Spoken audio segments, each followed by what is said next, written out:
Okay, on StreamYard, it says we are live. Let me go on YouTube and double check, which I'm sure we are again live, but just to see. It's loading.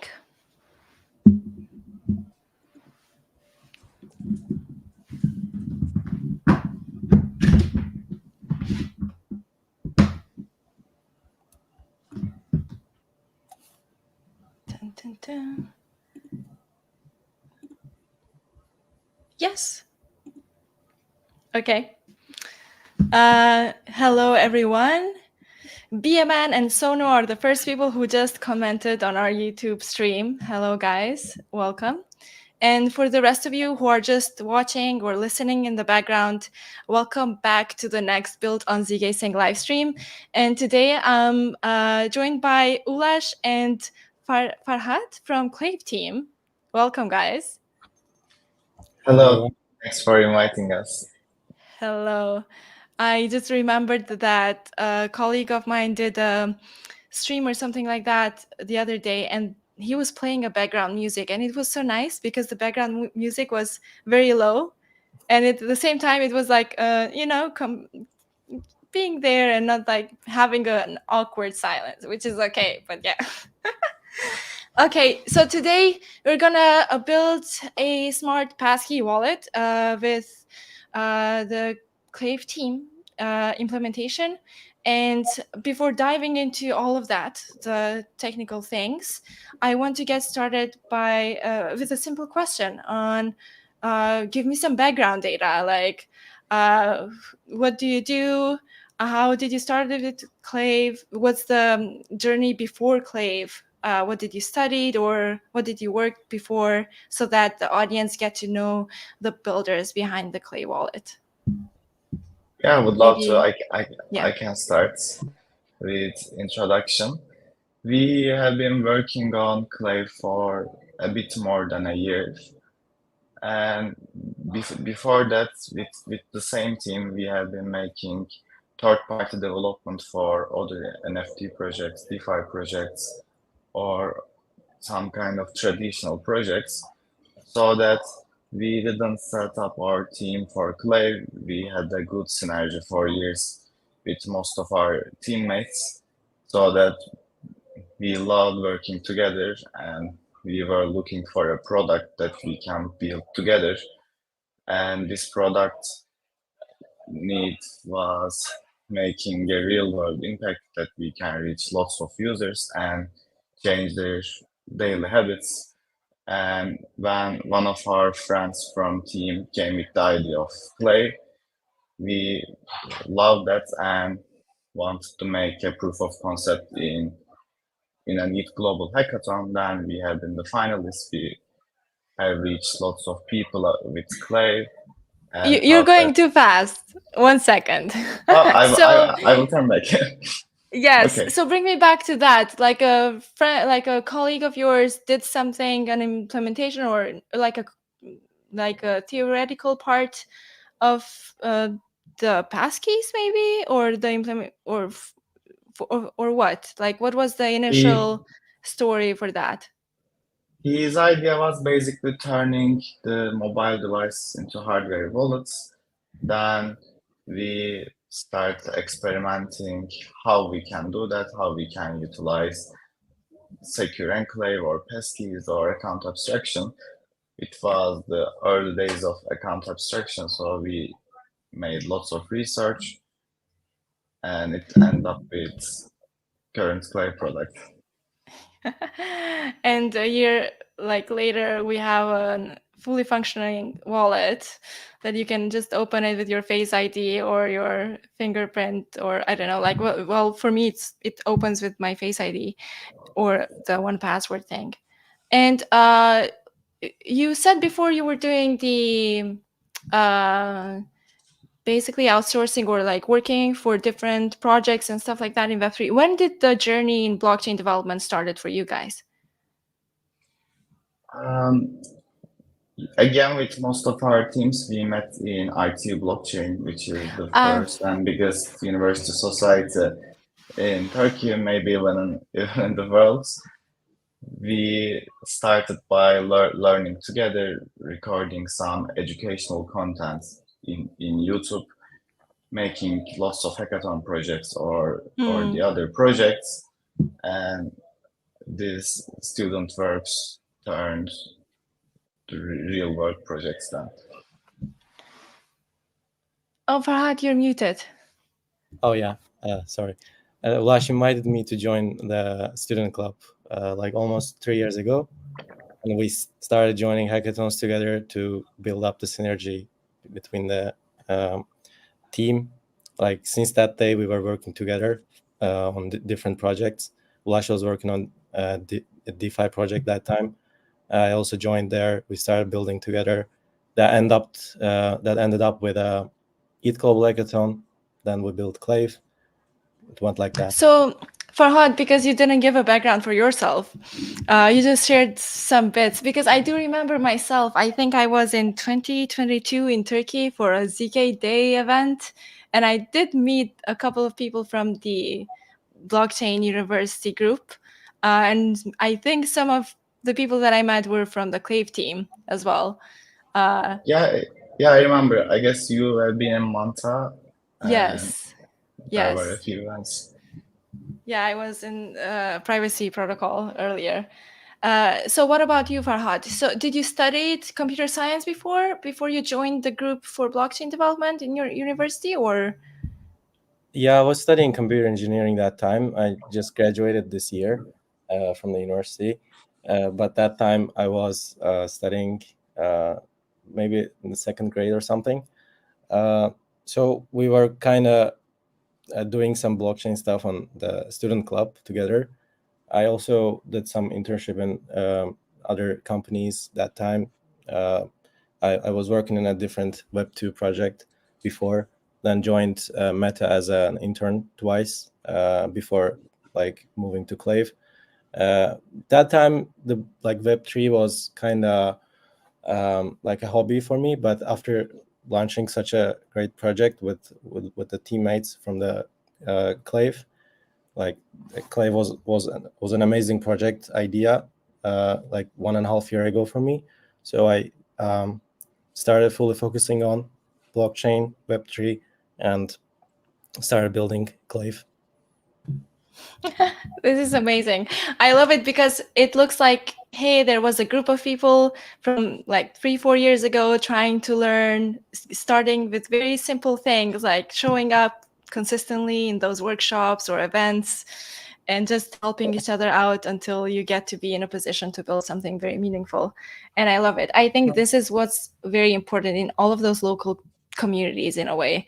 Like putting in the resources for them to thrive with each other, solve problems together, and yeah, get going from there is very important.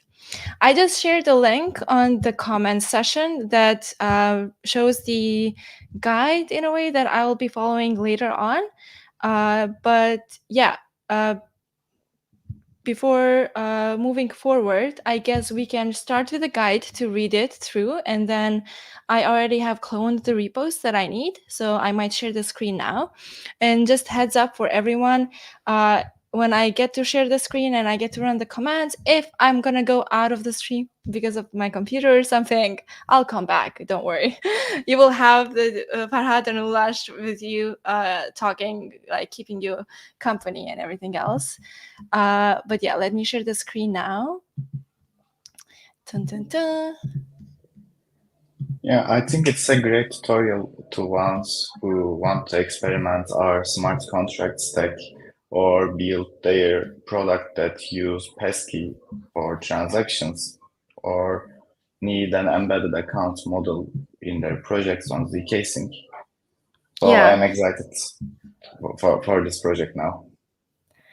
Definitely, it's one of the, like, I was thinking, oh my god, it's so easy, like I would never spend time anymore into any piece of code when it comes to the actual implementation of the account, because I can just go and get those mini modules that you guys put together and move forward with my app development, right? So it all depends on the actual values that I will bring it to my users in a way.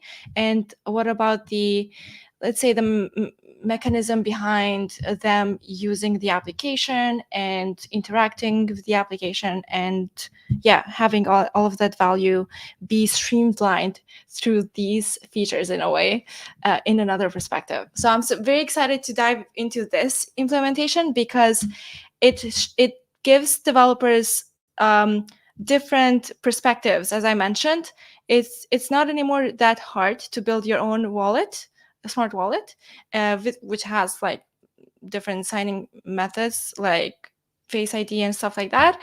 And you can set it up very quickly with the Clave contracts that they have put together.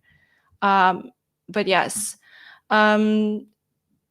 if you can walk me through, Ulash or Farhad, what will we do, right? So first things first, we will have the Clave contracts that has all of the smart contract architecture in place.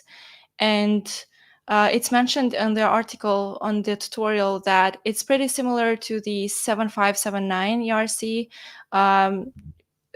which I have opened it here. What's the difference, right? What did you guys do before this even came out for you to be able to develop your Clay wallet implementation? And at the same time, I'm gonna open up my terminal and I'm gonna walk to the Clave contracts, which I'm here, and I'm gonna zoom in. So please let me know if you can see my screen. Like good? Yeah, it's And nice. Yeah, it's readable. okay, great. So yes, maybe walk me through the, let's say, the roadmap of Clave when it comes to the P256 precompile.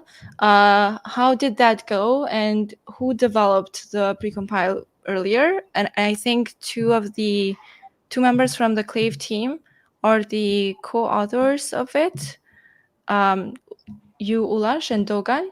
So Yeah. if you can walk me through the story of like what happened with with this one. Yeah, I can start. When we came up with the idea of utilizing secure elements, secure enclaves, or passkeys in smart contracts as the signing method, we solved the issue that verifying these signatures are not efficient on chain and sometimes costly, sometimes impossible for different chains or cases. So we have started thinking about some solutions to make it cost efficient and usable in different chains. We have reviewed some ideas, including verifying the signatures with ZK using precompile or using some solidity verifiers, and so that having a precompiled contract on different chains is the most secure, efficient, and cheap way to use this elliptic curve.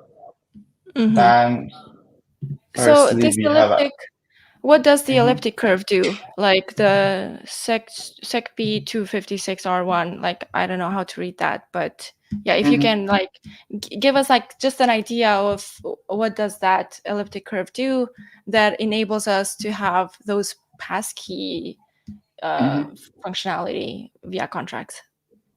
For the account case, everything is about proving that you started your transaction. You are the one wants to send the money. No one can access your funds or accounts in any case. And in basic EOAs, they use SecP256K1 elliptic curve, which is mostly used in crypto, blockchain, Bitcoin, and Ethereum cases, but this elliptic curve don't have an adoption in the other internet ecosystem. But when we came to this elliptic curve is being used by all of the mobile devices, mobile phones, some internet communication protocols. So enabling these elliptic curves help us to utilize signatures coming from the device I mentioned, natively, and without managing some additional external keys, we can use them in our smart accounts.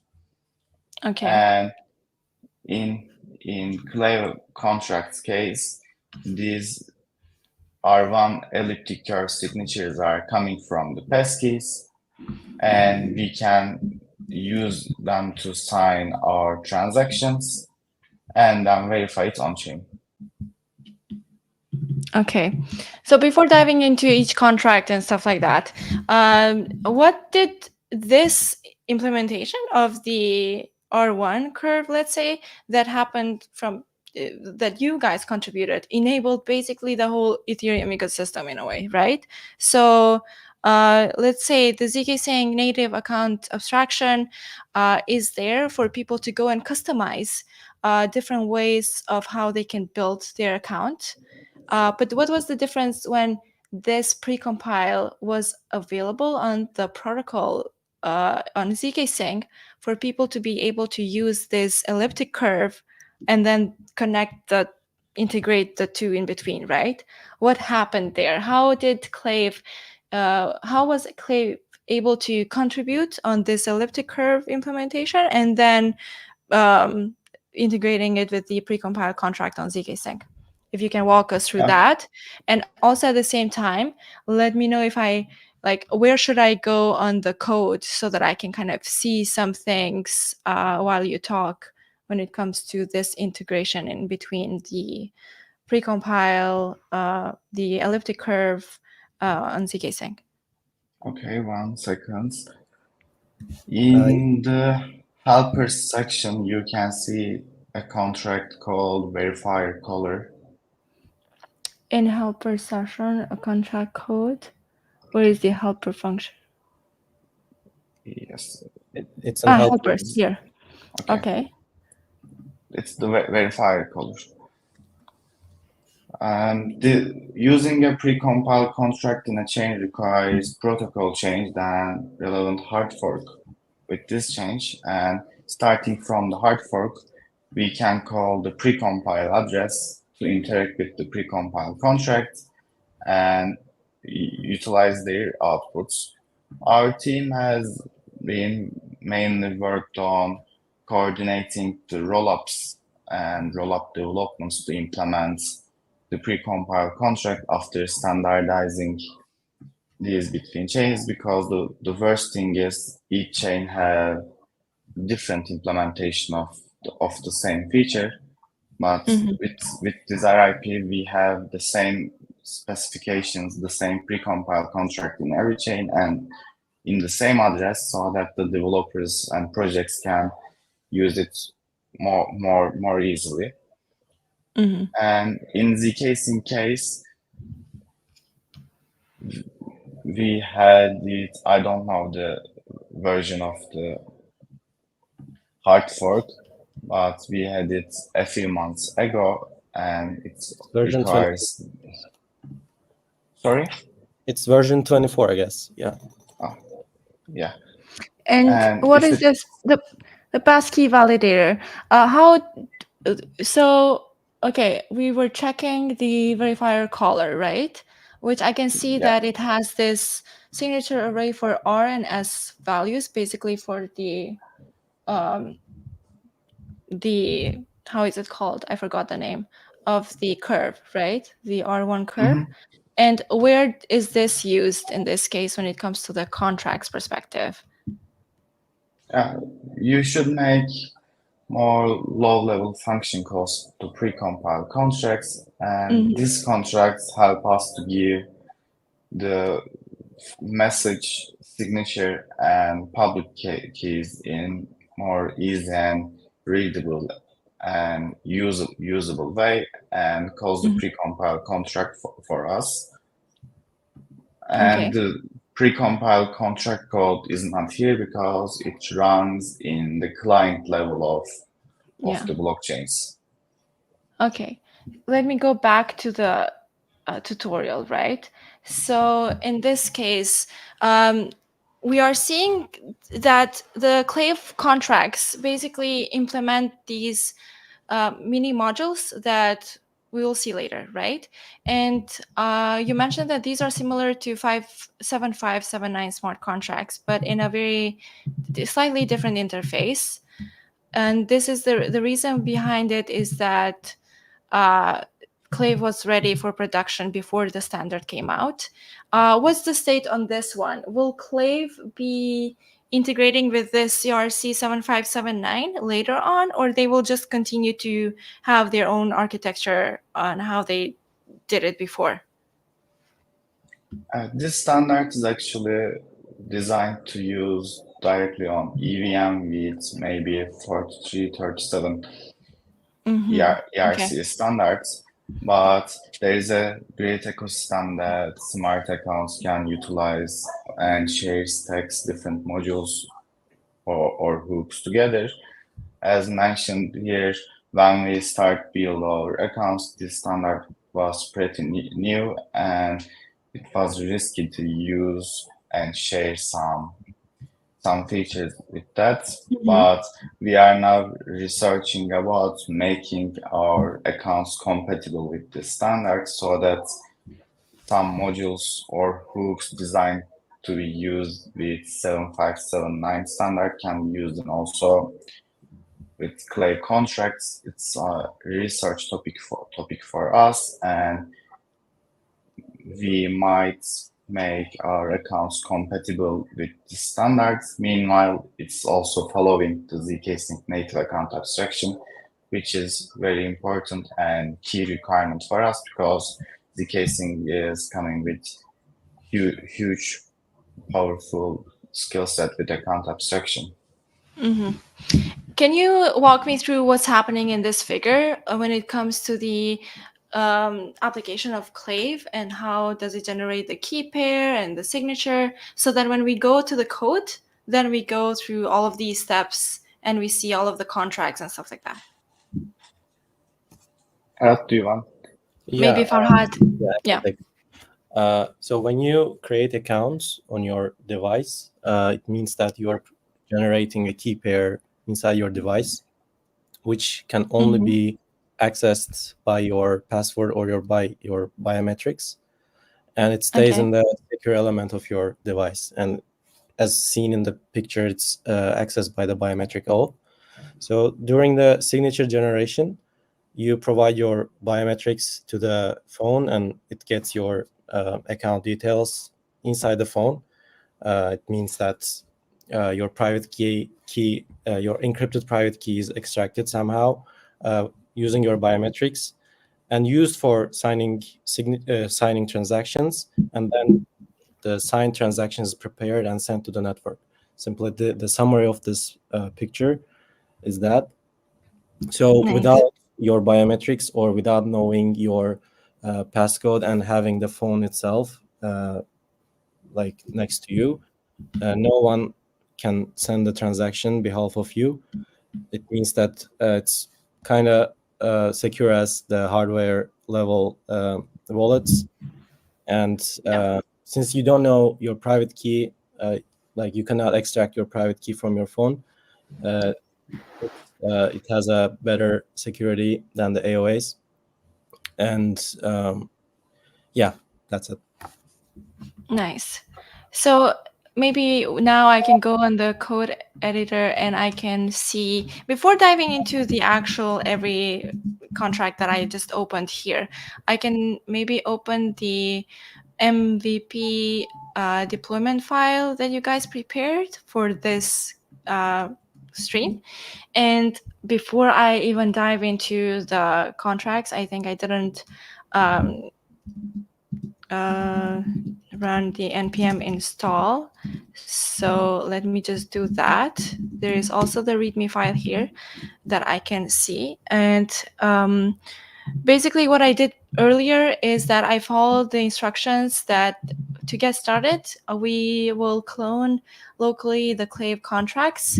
And when I went there for the first time, honestly, I told Farhad earlier, I was just like, so I saw so many files, I said, well, I'm not going to go through each of these files and see what's happening and stuff like that.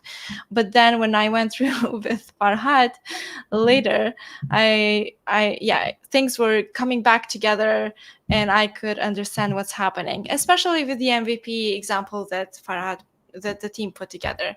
So while the packages are being installed, which I had to do it earlier, so let me just go again to the same, well, I will do it here.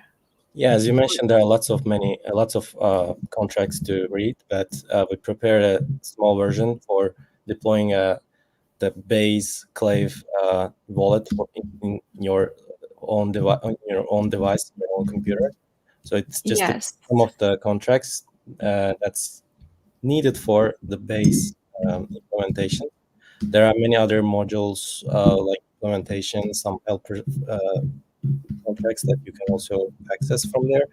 But for this live stream, deploying the base Clave is possible with just deploying the stated contracts over, like there are 7 contracts, I guess. If you are able to deploy them using the deployment script, have your own Clave implementation inside your computer. So basically, let's say we have a DApp, we have an application, right? And they have no clue on how can they do the blockchain integration, or like they want to have their application be connected with an account on Ethereum, let's say, right? And they can just get this repo, clone it, connect it with their, of course, they would have to know on how to do the communication on the front end or client side with all of these functions and everything else. But I feel like it's so easy for them to set up a wallet and connect it with any other functionality that they have in their code base. After trying this, it was so fun. I don't know why I loved it. So, but yes, let's walk through the contracts, what we are doing in the MVP today. So we have basically like 7 contracts that we will be deploying. And there is this Clave implementation. Should we start by this contract, Farhad, or we can go first to the batch caller? Yeah, we can start with Clave implementation, which is it's the main implementation of your account, which it's the main entry point for your Clave account, basically. So we will also talk about the proxy contract and why it's needed in the future. But the Clave implementation is basically the main entry point where everything happens. It's the starting point of your account. Maybe let's go directly into the signature part. And where are we doing the passkey thing, right? What's happening over there? So let's just go through like different functions in here. What do we have? There is this Clave implementation contract, the initializer, whatever here. And then we have this. 1 second, validate transaction. In the validate transaction, what are we doing? Signed hash, suggested signed hash, and then we are calling this validate other transaction over here. Can you walk me through what's happening on this side? Are we on the right spot to see, maybe to figure out about the signature that we passed then for the passkey? Yeah, exactly. This is the place where your transactions gets validated. So you basically, to validate your transaction, you have to send some data to the as a transaction. And when you sign a transaction using passkey, it generates a signature for you. So when you try to verify the validated transaction inside the smart contract, you have to first extract the required data from the coming signature, check some the round validation hooks, for example, are the internal stuff that's used for execution and the validation hooks, so that you can extend your Clave contracts a bit more with the hooks and stuff. But if you don't have any hooks, this step just returns true, and you just continue to the main validation part, which happens in the handle validation function. So Okay. this function basically accepts the validator address, which is the passkey validator contract, and the signed hash of the signed hash and the signature of the transaction. Like when you sign a transaction, you get a signature. You pass those parameters inside this function, and it basically calls the validator contracts validate signature function, which has a IR1 validator interface. So if everything is fine, it just returns true, and then you continue to the other step. But in the Clave, we also support the K1 curve, which is the main curve used in Bitcoin, as I said. But in our implementation, since we're using passkey, we only go to the R1 validation step, not to the K1 validation step. The K1 validation step happens if you have a K1 owner. It means that you can actually also add the externally owned accounts as your owner to your Clave accounts and sign with them. This is also possible. But in our case, in our main Clave application, it's not the case because we are only using the R1 curve for signatures. Let me see. What is this validator manager? What do we do here?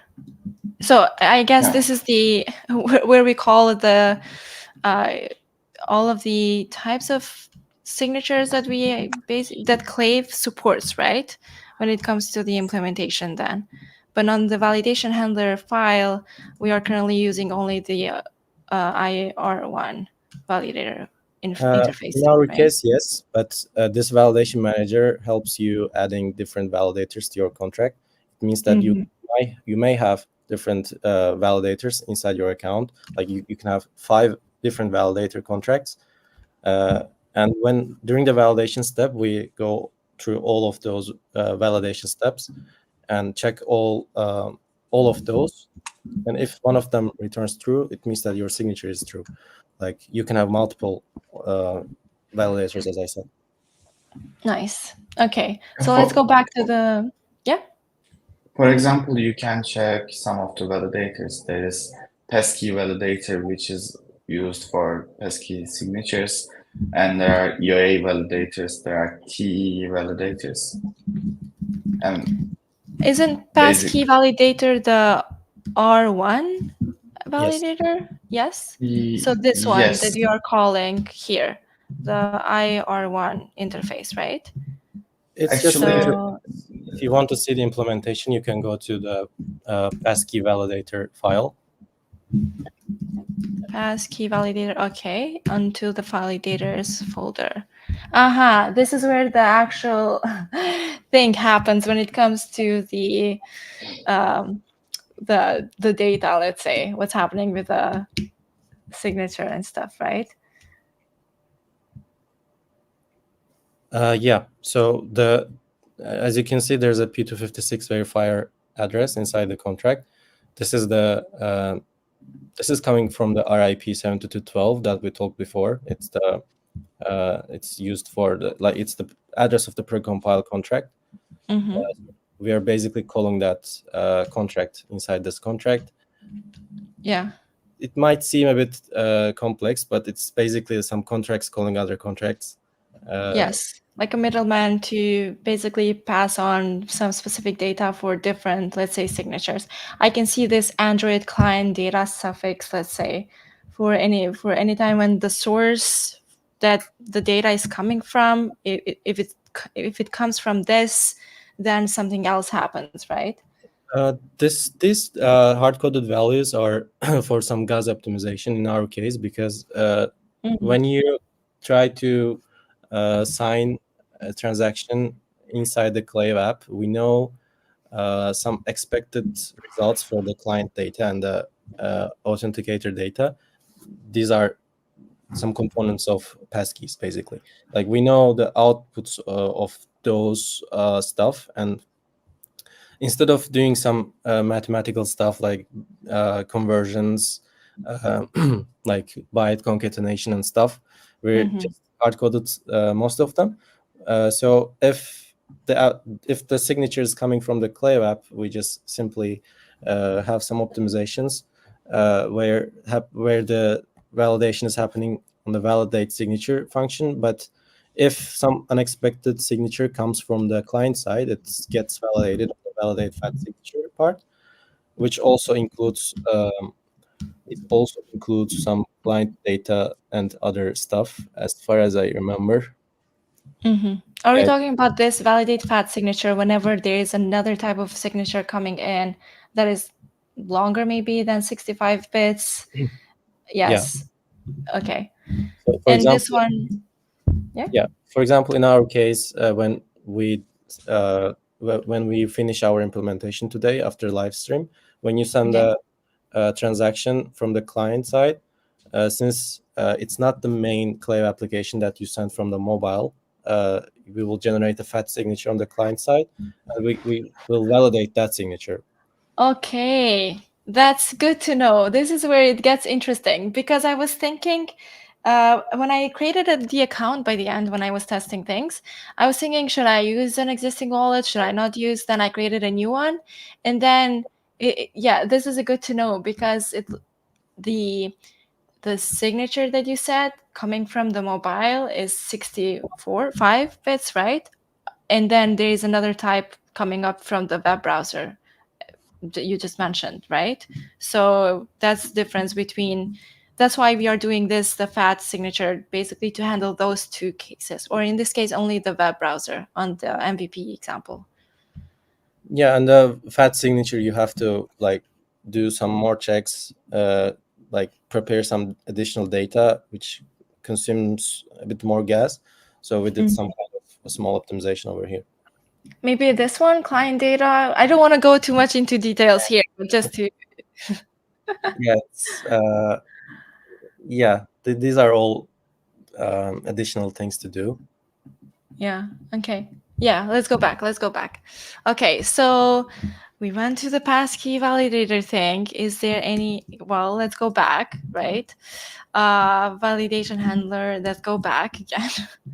So we are here at the Clave implementation and the validate transaction function, in which we pass the passkey things and everything works out just fine.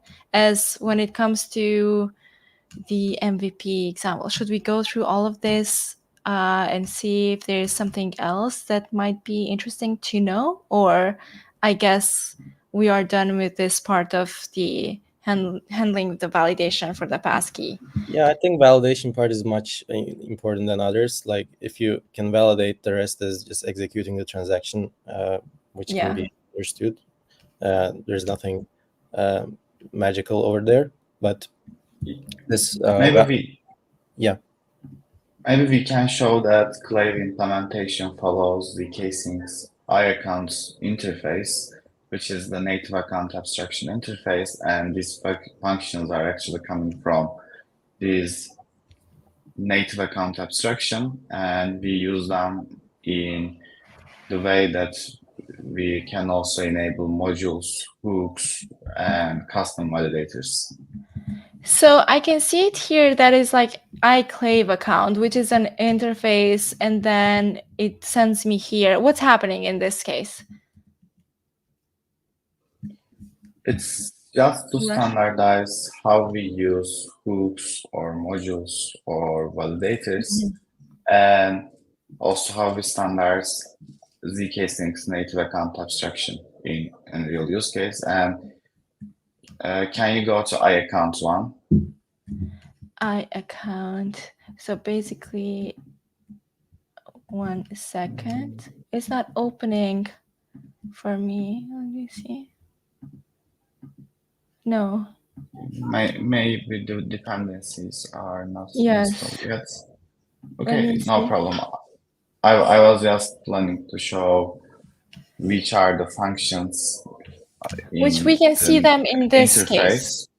right? In Yeah, the Clave implementation one, we can see the validate transaction that is calling the main validation on the backend, let's say, and then the execute transaction function. All of these execute transaction from outside are basically coming from the interface of zk-syncs, a native account abstraction implementation, right? yes. Yeah, we And just extend some of those functions to bring some extendable stuff on top of the contracts, like hooks are example for that. Where can I check the hooks from this Clave implementation contract? There should Or be some functions called run validation hooks and run execution hooks. So as far as I remember. yes, here.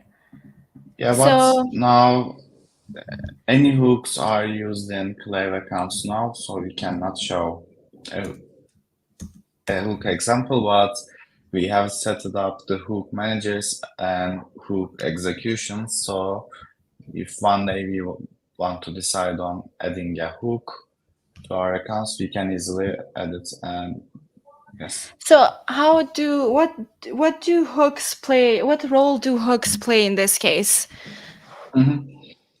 hooks are special contracts that run just before or after the execution. For Okay. example, if you have a validation hook, you can add a special rule for just before or after the validation function. Okay. Or you can have execution hooks so that you can run specific code just before or after the execution. So basically, this run validation hook is since we are having this special signature and stuff like that, it helps us to do what in this case? Like let's say, let's take an example. For example, you have an account and you want to add additional validation rule to your validation step. Okay. Let's say you only want to get the transaction validated if the account balance is more than like 1 Ether, for example. Mhm. You can add such a code and run a validation hook before the validation and check that whether that condition set. Like if you want to extend the validation or execution steps, you can just use the hooks instead of Okay. modifying the contracts and writing them scratch. You can just use additional like predefined and ready interfaces to build additional logic and add those hooks to your account, your main account, using a hook manager, and then those hooks will be automatically run on the like before the validation and during the execution steps, so that you can apply any logic. Let's say after the execution, to run additional transaction to send some money to other people.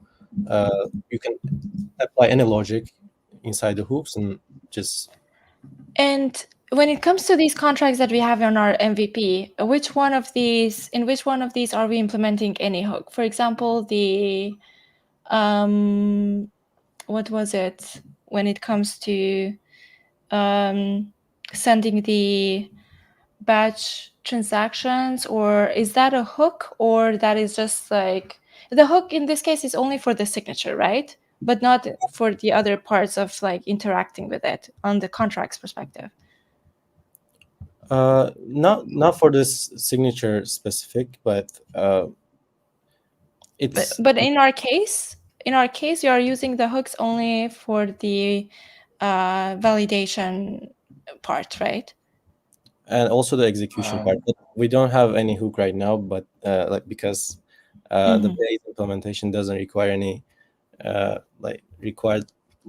doesn't require any hook. But if you have any Okay. business logic to implement for other maybe for other projects, if they want to add additional business logic to their transaction validation and execution steps, they can easily write a small hook or any kind of hook and Nice. apply it to the contracts as a plugin, basically. Great. Let me go back to this one. So we went through the Clave wallet implementation, and I wanted to ask for another thing here. So there's this badge, badge caller here, because I want to go to that contract. So should we go now to the batch caller, or I can just walk through the deployment file and see? We can go through it later because it's kind of Okay.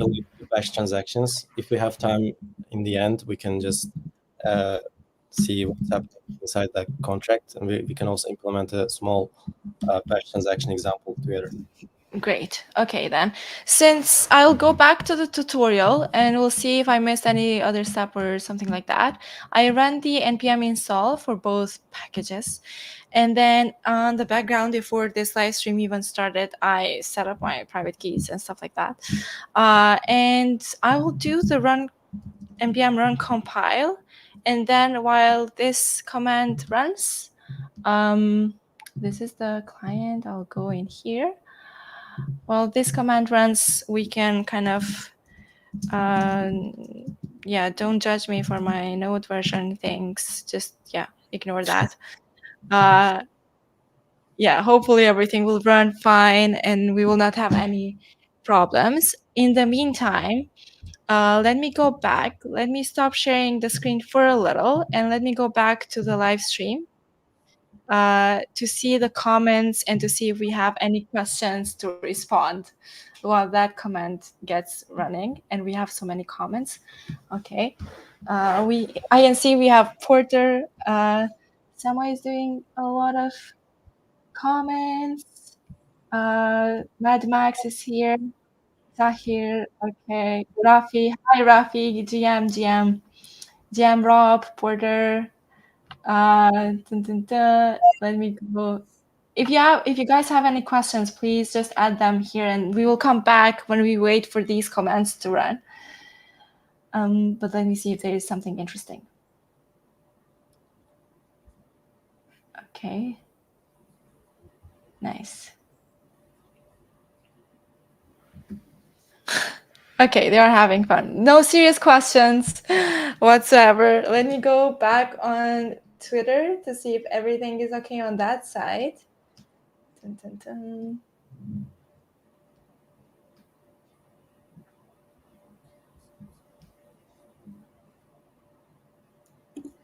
Well, on Twitter, we have like 300 people watching us. This is great. Hey, Twitter. If you're on Twitter, join on YouTube so that we can see your comments, because I don't see comments on Twitter and I should find a solution for that. Nevertheless, let me share the screen again. Dun, dun, dun. Me like singing on the background because of having some mini stress, but I guess it's okay. Okay. Never ending loop. Sorry. Okay. We are back. Let me see. We did compile the contracts, and yes, these are some descriptions for each contract. What does it do and everything for this MVP? The batch caller is used for sending batch transactions. We will not use this module, but it is required for some other modules. The implementation for the account, we just went through it. The registry used to record the deployed user accounts. Should we go through the registry one, Clave registry? We can shortly mention it. Basically, there is no way to identify the accounts in Clave app in on-chain, so we register the newly deployed Clave accounts from factory to the registry so that our other contracts can identify which are the Clave accounts or not. Okay. And for example, we can use the Clave registry in our paymasters so that our paymasters can only sponsor the Clave accounts. It's a basic use case here. Okay. Well, I'm not going to go to that one. I'm going to go back and see the Gasless Paymaster now. While we will see this, should I deploy now? No, I should not deploy now. Maybe I will just open this file and walk through the GasLast Paymaster implementation. And then while we go through it, I'll just hit deploy. Okay. And let's see if everything goes well. Yeah. Okay. So, Ulash, what are we doing in the GasLast Paymaster for this MVP? We have two types of paymaster in our contract stack. If you have used Clave account before, you should solve that there were no gas fees because the accounts use gases paymaster to subsidize the gases. And the first is this gases paymaster. It follows the iPaymaster interface of zkSync native account abstraction and pays the transactions gas in the relevant function in implementation instead of the user itself. And the only requirement is this paymaster checks the registry to see it's a Clave account, then there is a maximum amount of gas to be paid to prevent some kind of attacks, then it pays the gas. It's the easiest ever paymaster implementation here. And in our demo today, we will use this paymaster to subsidize gas in our mini app. So basically, whoever gets to implement their smart account with Clave repo, by default, they can actually use some, let's say, default values for paymasters. There is a mini check for the paymaster to not be like spent to the max, and then nothing else. The account is already capable to handle the gas fees, and users will not be able to. It will not even see the value of it, and the transactions will happen like nothing without another button to verify the. And you don't have to use Clave paymasters. Our accounts are compatible with any type of paymaster on zkSync, and there are really good other providers, but we are using our own ones in our stack. And maybe we can shortly mention the ERC20 paymaster. It's basically to pay gases in some stable tokens. In any other token, stable right? tokens, we whitelist some stable tokens, including USDC, USDCE, USDT, and DAI, and it communicates with Redstone oracles and receive the ETH price in permissionless way, and requests the specified amount of stable tokens from the users and pay the gas in ETH to zkSync bootloader instead of the user. Okay, this is good to know. But in our case, for the very simple deployment, we'll use only the gasless paymaster. Yes. Here. Nice. Okay. We just deployed all of the contracts in the deploy MVP that we have listed here. What other account factory, Clave proxy, what other contract we want to walk through that is very important from your perspective? We can mention about Clave proxy contract. Maybe. Okay. Lash might know it better, but the Clave proxy is simply allows us to have our contracts to be upgradable on zkSync. So if we need to modify the implementation, we can change the implementation that proxy contract points to. So it means that we can have an upgradable type of contract in Clave. Nice. And what else? Let me go back to the tutorial. Also, maybe before going to the tutorial, we can also mention about the account factory to finish about the contract. Yes. The account factory is basically the contract that creates new Clave accounts.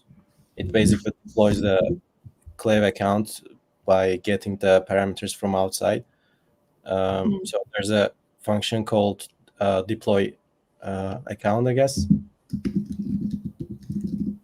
Okay, yes. Yeah, it gets salt and initializer as parameter. You can also check this, how these values are calculated inside the client repo from the like tutorial. Yeah. But shortly, there's a single check that we have to mention over here. So account factory can only deploy contracts if the transaction is coming from the deployer of the account factory. So it means that no other people can deploy Clave contracts in this case. But if you want to make it permissionless and allow everyone to deploy contracts, if you go a couple lines above, we can see that there's a line a bit above. Okay. If the message sender is not the deployer of this contract, it simply means that you have to deploy the Clave accounts using the private key that you deployed the contract stack, basically. If you want to make it permissionless, you can just remove the 86, 88 lines to make it, to allow every other AOA to deploy smart contract, like Clave smart contract from scratch. Nice. Okay. What else? I don't have any questions for this one. So in here, we are checking with the Clave registry if that account already exists, right? And if not, it registers the account. During the registration, like there is during the deployment, it just registers the account. Like we know that there's no any account with the same address, so we can just safely register to the Clave registry. Nice. Okay. Deploy registry. Nice. Okay, let me go back. So in here, it's just like how to deploy it on mainnet, and then that's it. Basically, we are done to deploy the contract side, and then the next step is the client side. But before moving there, we will need to fund the paymaster. But since we deployed the MVP and the MVP already has this gasless paymaster contract that is basically a paymaster contract on our new account that we just created, we can find it here. And as the tutorial says, we need to go and fund this account, right? So as explained, sending gasless transactions using gasless paymaster's contract. However, this contract should have some ETH balance to pay gas instead of for users. So don't copy paste this contract. This is the contract you need to send. I also updated the tutorial. I think reflect to you, but maybe you can refresh the page, or maybe the link has changed. I don't know. Let me just send some funds. But just send them fund to your own paymaster, guys. Don't send. Yes. To me. Yes. I can update it. Yes, it's updated. Nice. We just sent some funds to our already deployed. Let me know if the audio is okay.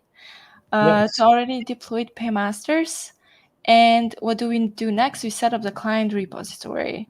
And it's simple web applications implementing the client-side interactions with the contracts, built with Next.js, etc. So let's just go back again. And before we go back again to the code, let's see what's happening. Cannot find it. Okay. Thank you, Porter, for keeping on track with all of the comments on YouTube. I love it. Okay, let's go back to the client side. We did run the npm install thing. And what do we do here? So I think there is the command to run the dun, dun, dun. Oh, there are steps. I forgot.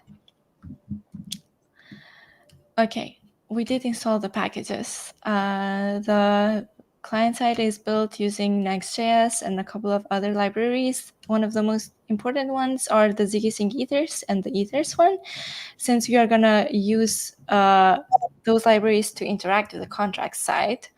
And then we have already done the deployer wallet when it comes to the private key thing. The one point that I feel so bad whenever I say the private key on the EN environment file, Patrick Collins does have a very good guide on not to use the .nvp and environment files for the private keys. This will not be pushed on GitHub or nothing or anywhere, so don't judge that we are using the environment file for the private keys, right? But yes, let's go back. Using your deployed contracts. Since we deployed the contracts folder, the contracts repo and the MVP example, Farhad, we got all of the addresses for all of the contracts, right? So in here, we are suggested to get all of these addresses and go back to the contracts utils file and paste them there. So let's go and do that. Let me see. Contract. And while I do this, why don't you give me some overviews of what's happening in here? Yeah, sure. While copying that, I can give information about this file. This file is simply like storing the smart contract addresses that will be used for Clave implementation during the client side. Check out this file. It's not a too complex implementation. It just stores the addresses and adds a simple function to get the contract instances of the instance of ethers. With the auto-completion sides, like I defined the contract name type above so that you can simply call the smart contract.get contract function, and it will autocomplete the inside the VS Code so that you can simply get the contract instances without importing ABIs addresses from somewhere else. You just need to use this util. It's kind of our implementation. You can use any other logic inside your own implementation, but in this app, it just tries to simplify the contract initialization steps. Nice. And in here, we see all of the, let's say, constant variables for everything that we use when it comes to different config files on what RPC URLs we are like using and the libraries and stuff like that. So it's just like abstracting away many parts that you basically don't need to know on the client side or don't need to kind of touch in a way. On the tutorial, it says to go and run the npm run dev. Since we copy pasted all of the contracts that we deployed on the contracts repo in here, we place them as Farhad said, and let's just run this command to get started with the client side. I'm gonna open this up on Chrome and let's see. While we do this, yes, nice. So you might disconnect so that we can start from scratch. It remembers your. It remembers mine. Yes, this has okay. Yeah. Yeah. Create smart wallet. Save. Nice. Okay, great. So our account is this one. We don't have any funds or anything. We can go back here and copy our address and send some funds, right, Farhad? Yeah, exactly. It's deployed on Sefolia. If you open the Explorer, we can see that contract exists there. So Mhm. normally when you don't deploy a contract, this contract tab doesn't get appear on the Explorer. But if you want to make sure that your contract is deployed, you can see that contract tab is there. So we understand that the contract is deployed to the Sepolia, and we can safely fund this account using any wallet on zkSync. That's the And process. there we are. There we are. We have the funds on Ether on this case. So we do have those two. If we would want to have funds USDC and Tether USDT, basically we can go to SyncSwap on testnet, Sepolia, swap some funds over there from ETH to those values, and we will have those values there as well. And the functionality in a way of our smart wallet is this: we can send some funds to any other address. Let's just go to this one and add here. And let's try this out. Sign in. This is the passkey that is working with the passkey functionality. And there we go. We have less ETH on our wallet. But this is it when it comes to the actual implementation of the client side. But we can go and see what's happening, right? The main view, let's say the send view that we are looking at this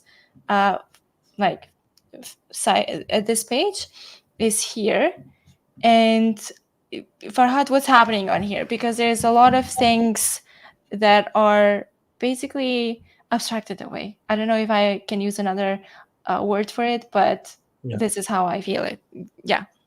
Yeah, what this file simply does is, except rendering some UI stuff, it handles the transfer functionality of your wallet. So to send a transaction to zkSync network, you have to prepare the transaction first. So we can think of transaction in a way that it has three main components, like the to address where the transaction is getting executed from, which is a smart contract address, or the address that you want to send the money to if you're sending it. The value field, it represents how much Ether that you want to send during this transaction. And also the call data, or it's called data inside Ethers. It simply represents which function you're calling and which arguments you're passing to your function. So in our case, there's a two type of transfer functionality in this case. The first one is the ERC20 transfer. We don't have enough like ERC20 amounts in our account, so we only go to the else part where we send the Ether. So we have a core class that simplifies the integration with the zkSync network and also connects the signer, which is a passkey signer in our case. It interacts with the WebAuthn library inside the client application, signs the transaction, prepares the correct signature for the UI, and wait, all of these, where is the WebAuth thing happening? Is it happening on the core file or somewhere else? It should happen inside signer class. Okay. This signer class is also used inside the core. Okay. Let me find it. New signer here. Okay. So when you call the connect function inside the core, it creates a new signer, because normally when you launch the app, when you start the development server, you don't have any account, so your signer is basically undefined. But if you deploy a new account, you have to connect your signer. So that's why inside the core there's a function called connect. It gets your WebAuthn credential ID. It's kind of like a WebAuthn specific stuff, and also the public address of your account. So this connect function simply gets those parameters, creates a new signer class, and also sets the public address inside this core so that Mm-hmm. you can use in the future. We can move to the signer class now. Yeah. So as I said, the credential ID is basically a thing for the WebAuthn. So when you create a new credential, what I mean by credential is a passkey. Each passkey has a unique identifier. So inside this function, we use this credential ID to identify which passkey to sign the transaction with. To get some additional transformation, like type transformation, because the WebAuthn standard always uses base64 URL standard in the client side. Okay. So Where is that? Give me some guidance on what to look at. I feel like I'm getting lost. yeah, sure. So during the So we have the sign, sign. Yes.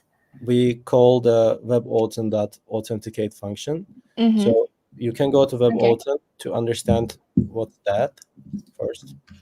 So here you can identify you can see the authenticate function inside this class. Authenticate. Yes, here. It accepts the credential ID and the challenge. Challenge is a thing that we have to sign, but it's called challenge in WebAuthn protocol, so it's called like this, this class. So we are using a third-party library called passwordless ID WebAuthn, and as does that signature. You can see above that we import the client from passwordless ID /WebAuthn. Here, yeah. Okay, yeah. Authentication encoded. Okay. And then call functions from this library. It's a good helper method for web passkeys. We utilize this library to also build our WebAuthn class. And then after calling authenticate functions from there at line 56, we get the response and convert it to the right format for our usage. In our case, like sometimes the WebAuthn data can be corrupted, so we have to convert everything to the base64 URL. This is the important thing to note. Where does that happen? Base64 inside URL? the sanitized authentication response. Here. We convert everything to the base64 URL, base64 type, to make sure that our return data is correct. So get random username in this case, in this class, gets the name of your passkey. Probably if you go to your passkey manager on your device, if you use a Google, like if you use a iCloud passkey or any other third-party passkey application, you will see that your passkey's name is the random username, which is date in our case, to make sure that it's unique and identifiable. Nice. Yeah, I'm not gonna go on my 1Password thing to see. I think that's kind of too into details. Okay. Yeah. Let's go to the signer class again. Yes. So we got the response from the WebAuthn class. We converted to the right place in line 22. And then we have to prepare the signature in a correct way to send it to the smart contract. So does it happen in this? Yes, there's a function called getRS, which converts your signature in a different format and then returns the signature. And then we, at the line 35, we encode the signature to prepare our fat signature. Maybe you remember from the passkey signer. Because it's a web-based passkey. Yeah. So we convert it to the right format inside the encode signature function by passing the authenticator data, client data, and the converted RS parameters. Wait, so we went to the signer. We went to the signer part because we were talking about the transaction because we went too deep, right? We went to the get transaction function, and then signer class was called here somewhere. Yes. Okay. On the connect, when the account was created, we did this connection in between the passkeys user with the account, right? Yeah. With the signer, right? Okay. And then what else? So we are on the send view. We got to the core file. The core file exists there with all of those functions that you don't have to code. You just reuse them from scratch. Like you just call them. One of them is this get transaction, and others are get call data, estimate gas, get batch transaction, which we will go through that later on. Do we have something else that we can mention on the Yeah, get transaction function? During the get transaction function, we initialize a new entity called transaction. If you can find it below somewhere at line 123. Okay. When you go inside the transaction class, Yes. so below there's a function called sign. Okay. So this function is calling something from Ether, something from WebAuthn class, something from signer, and prepares a signature for you and adds it to the prepared transaction for the network. So it finalizes the transaction initialization, basically. Okay. This is interesting because we can see it here from the EIP for the signatures that we are passing the transaction, we are passing the message, which is the signed transaction, then the signature. We are turning it into 64 bits that we mentioned it earlier. And then we are encoding, okay, signature, the validator address together in one.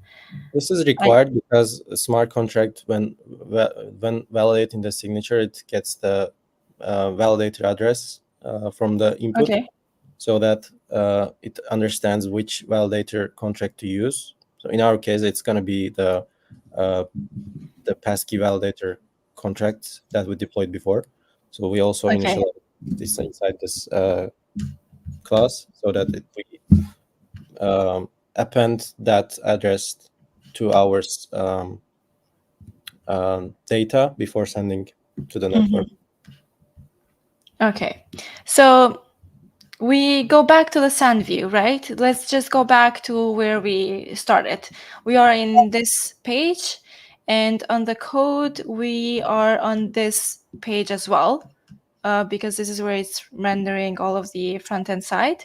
And we just went through this transfer function in here in which we call the get transaction function from the core file, in which it has like many other functionalities that we just overviewed a little, right? But let's see, what do we do in this? We forgot one thing about the paymasters during the transaction generation. Okay. Should I go in the contracts level or in here? No, in here we have to somehow use the deployed paymaster, right? So it happens inside the transaction class. When you go to the transaction class, inside there. Here. Yeah, I think it should be in sign and send function somewhere like that. Oh yeah, the append paymaster. So when creating a transaction instance, we like transaction object, we have to also add the paymaster parameters to that. So you can find how the paymaster is applied to client side in this case. So we're using the zk-sync ethers library and passing the paymaster address and some predefined inputs there. And automatically generates us the correct correct parameter for the paymaster. And we are telling here that it's a general paymaster. Basically, it's not like a customized one with any specific rules. Nice. Let's go back to the core. And in the core, there is a function, the transaction one, that we add the additional props. So what's important in this one, in the front end, the view part? Let me see if we have any comment that needs my attention. Great. The important part in this send view file is that we are using this, the transfer, in mutation and transfer mutation thing. Okay. Transfer mutation, I guess on click, this is the button, sending to send the transaction when it comes to this part here, if we have some data and you can open the transaction that we sent before so that we can analyze the data on Block Explorer. Yes. You can go to the let me see. Yeah. And this is the transaction. So in this case, as you can see, the fees paid by Paymaster. So you didn't pay any gas from your account. The Paymaster paid for you, and it also shows the details that you sent 0.001 ETH to the given address. And also, just to recall, right? This Paymaster, when we deployed our contracts, it's part of our contracts deployment, right? And we had to send some funds to the Paymaster in the beginning, so that the Paymaster has funds to cover the transactions of the account. And then when we went into the new account, we didn't have any funds. So the second transaction was to fund the contract itself, so that we can move the funding around. And that moving of the funding around is done with the Paymaster paying the fees. Yes. Nice. Okay, let me go back in here. Let's go back to the tutorial and see if we have something. Okay, we are sending the transaction. We went through the get transaction function. Dun, dun, dun. There should be also functions to get your funds out of Paymaster, I guess. Maybe Ulaş knows it better. Do we want to do that though? Because we don't want to do that because we will continue sending transactions. But like in normal production ready application, when you deploy a Paymaster, you probably put some reasonable amount of money to the Paymaster to complete all the transactions. So at some point you may need to get your funds out from the Paymaster. Okay. And there is something that can help us to do that. The core? In client side, it's not implemented, but okay. It should be inside the Paymaster or something. Ulaş, do you know it? Where is that located? Yeah, there is a withdraw function in the Paymaster. I can say the exact name. 1 second. Balance withdraw? Yeah, it's the event. Yeah. Okay. Okay, event to emit it to the balance when the balance is withdrawn. Nice. I mentioned it because if someone wants to deploy it to the mainnet and then send some funds to the Paymaster, they shouldn't think that their money is stuck inside the Paymaster, so they can get out of that money when they need. Yes. Or so they can send lots of transactions to spend all of it.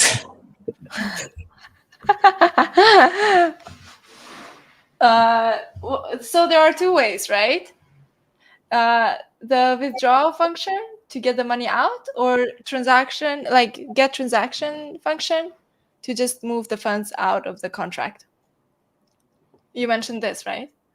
No, like when you send a transaction, your Paymaster pays a fee instead of you, so balance gets decreased. So he mentioned that to spend the whole funds basically on the Paymaster, but we don't want to. No, That's not a Paymaster funds management advice. Okay, let's go back to the tutorial. So we checked the get transaction function. Let's go now to the third part. So the first part, we wanted to give people an overview of the Clave team. How did the Clave team came to this position today to build one of the best wallets in the space using passkeys? And the second part was going through all of the Clave contracts that we went and we checked everything. And now we are on the client side and we want to develop something more than just sending and receiving funds, right?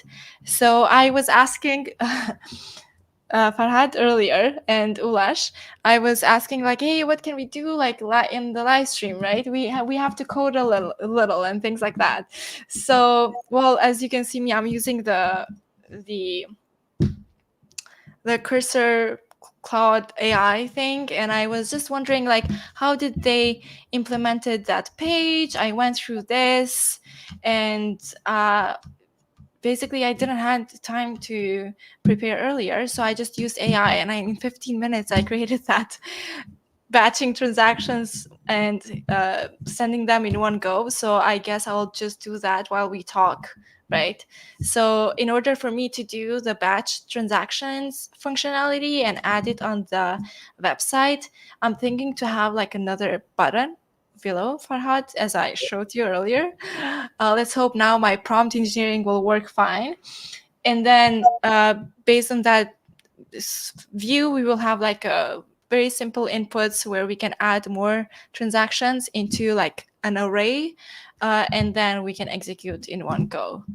So what would I need to do, Farhad? Maybe you can guide me. Yeah, while you implement it, like I can talk a bit about the bash transactions.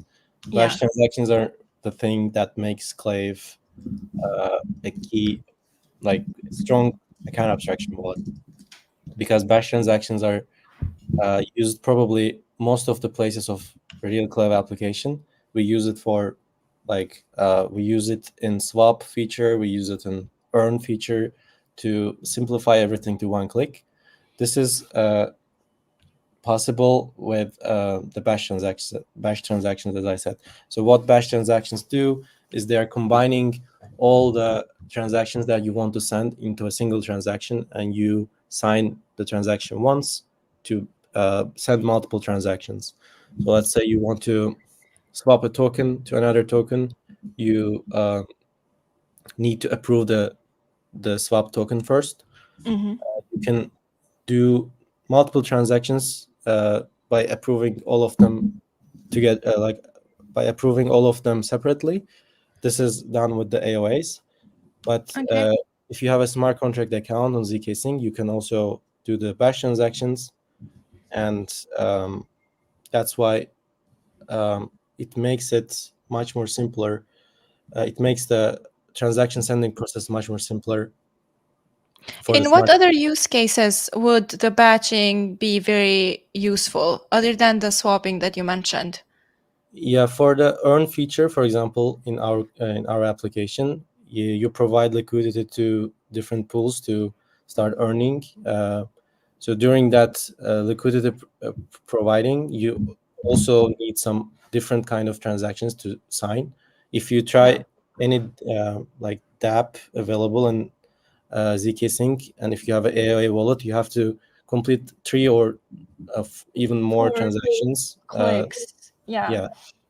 But here you can combine all of those transaction data into a same transaction and bash them into the same transaction, sign once and send to the network, and it's going to be possible. So it's one of the powerful features of account abstraction and also the native account abstraction. We can mention that in zkSync, AOAs can also use paymasters, but AOAs cannot send bash transactions, so it's not going to be possible to achieve what we are achieving with Clave with using a AOA. So that's why where the account abstraction makes our wallet much better and much user-friendly. Thank you for this overview. Well, also for different use cases such as gaming, right? Or like, yeah, it's an interesting thing to think about in the beginning because, for example, me that I'm not very into the ecosystem space of like different applications that function very fast and need user interaction consistently. Let's say socials or something that you could just go fast, and let's say for every video that you see and as a viewer you add value to that, um, on the on-chain data would mean something, right? So yeah, I guess it can be thought in many different scenarios that would add so much value in different mechanisms. And it all depends on your creativity, right? So I think now with the AI, Clave, and ZK Singh on the back, it's very easily to start and doing the integrations in different dApps or use cases and see how it goes. But yes, I'm definitely gonna explore.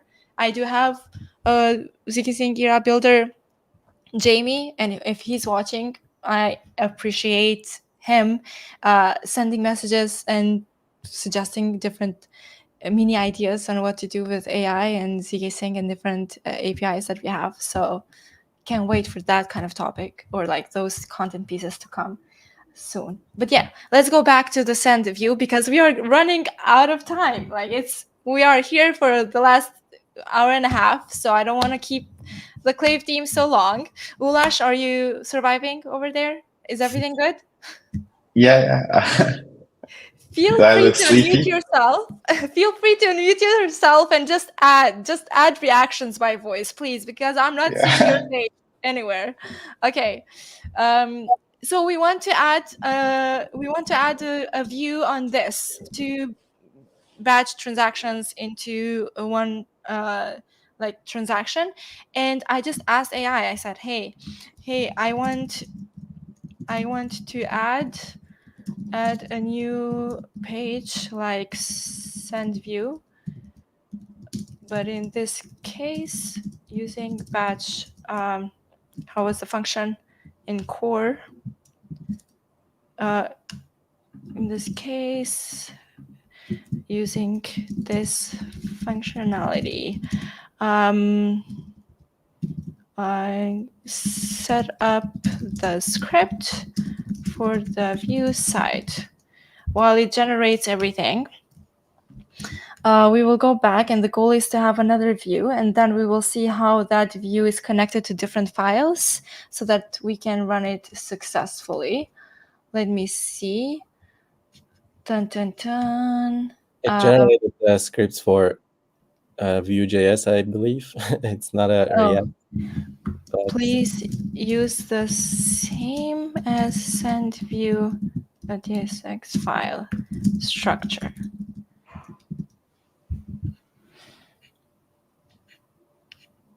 Now we're talking.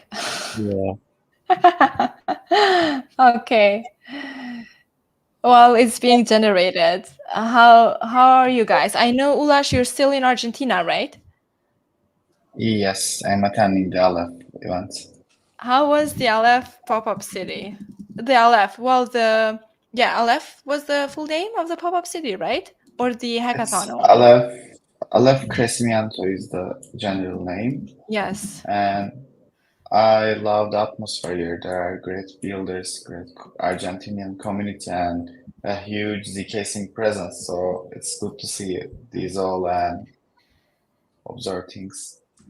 Yes. It was so fun to review the hackathon projects that people did. Wow. One of them actually did implement the, if I can open this in the tutorial, that EIP ERC 7579, if I'm not forgetting it.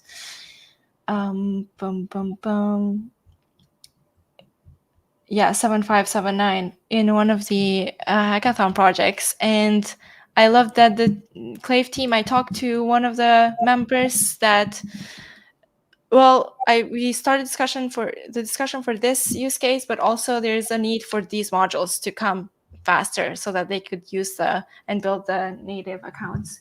Let me see if we have any questions on YouTube. Porter and everyone else is supporting us so much. And we have 400, 500 views on, on Twitter. Okay, what did we do here? So we have the batch transaction view. And in this, let's say, component view functionality in front end, we are using the get batch transactions functions and then sign and send. But what is this function getting is the array, or like all of the transactions that are coming in the front end. But what does the front end like do in this case?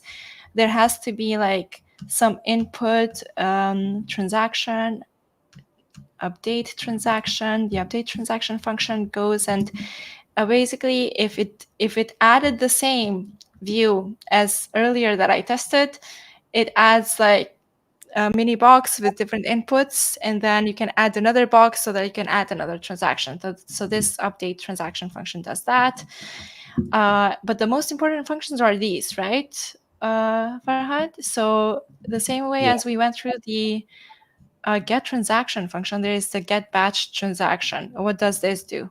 It's a bit extended version of get transaction function.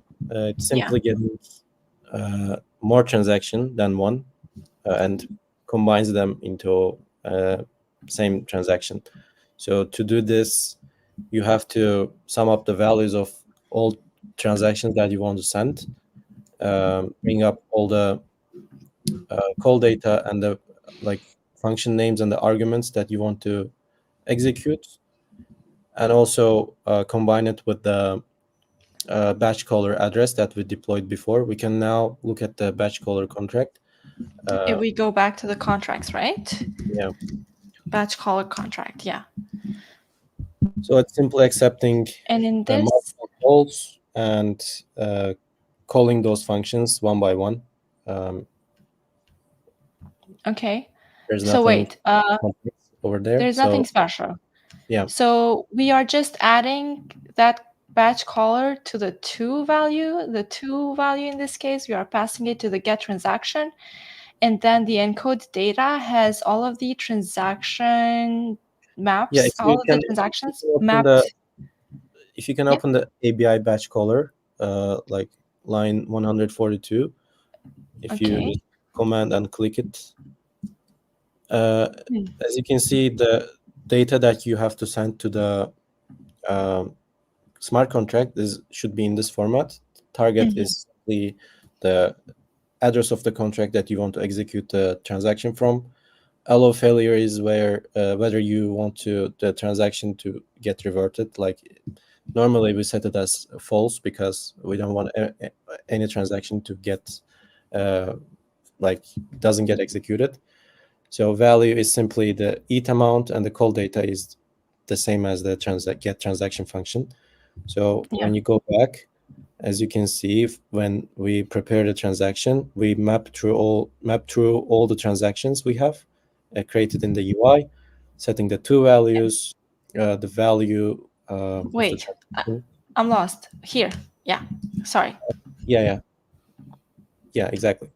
And encoding this using the ABI that we saw before, and then simply setting the allow failure as false to say that all transactions should happen, and combine it with a batch call signature.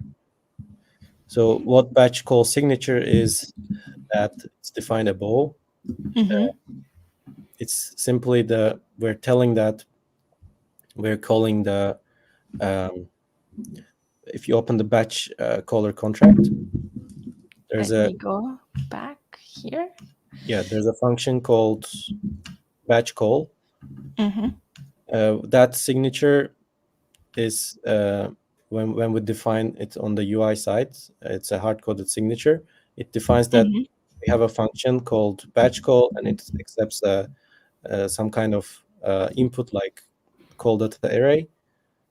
So it's simply a predefined value of the function. So we should prepend that value in the client side.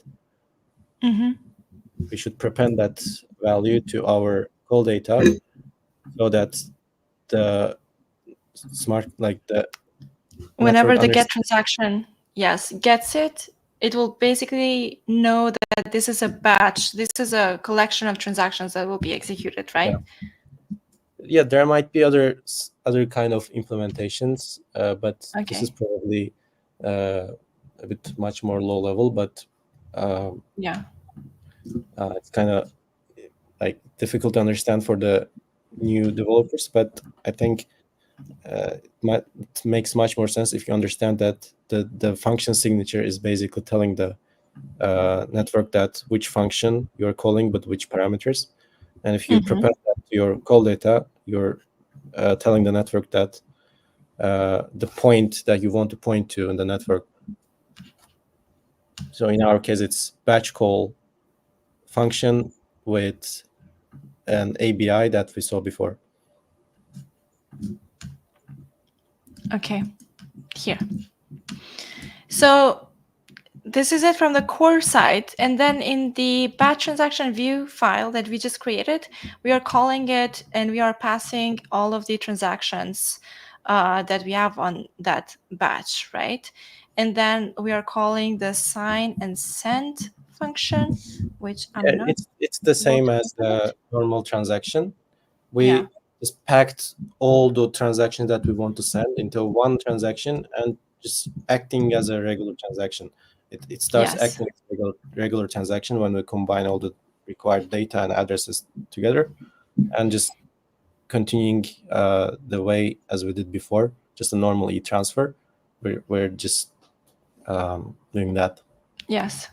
So let me go now to see how we can kind of add this view page into the actual view here, because we still don't have anything, right?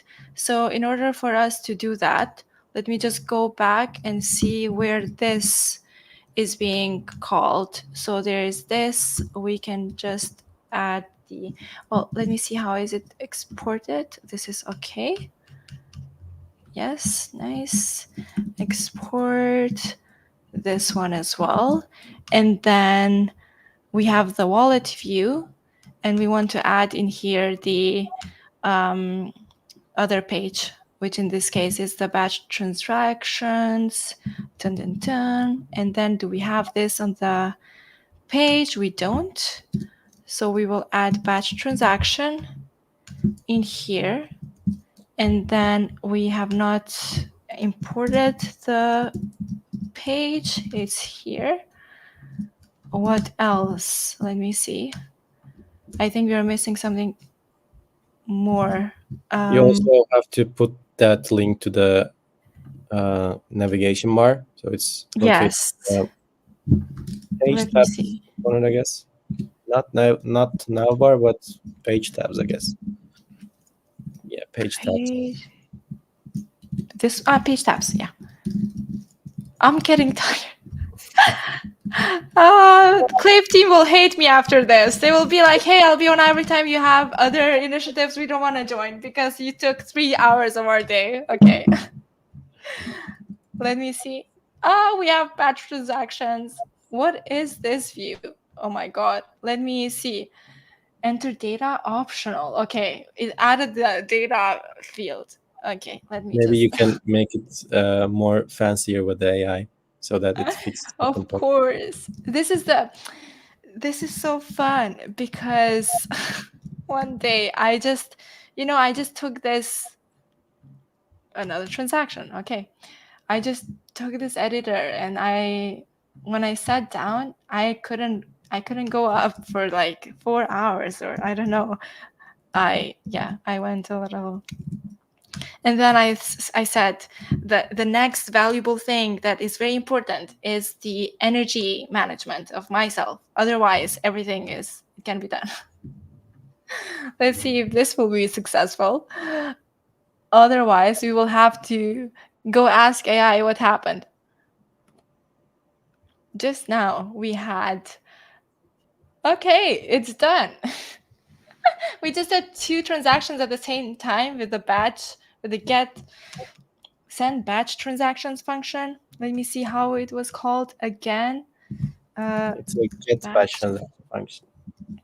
Yeah. You just like getting a bash transaction function and sending to network. It's Yes. kind of same as the normal get transaction.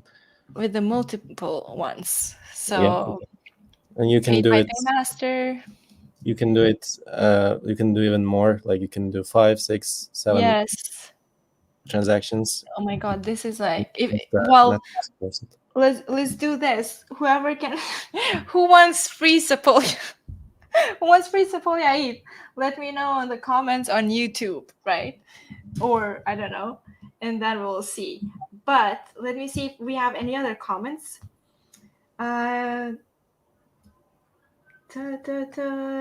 Quarter Rob and some Semo are having their best time in the comments. Scotty also commented something.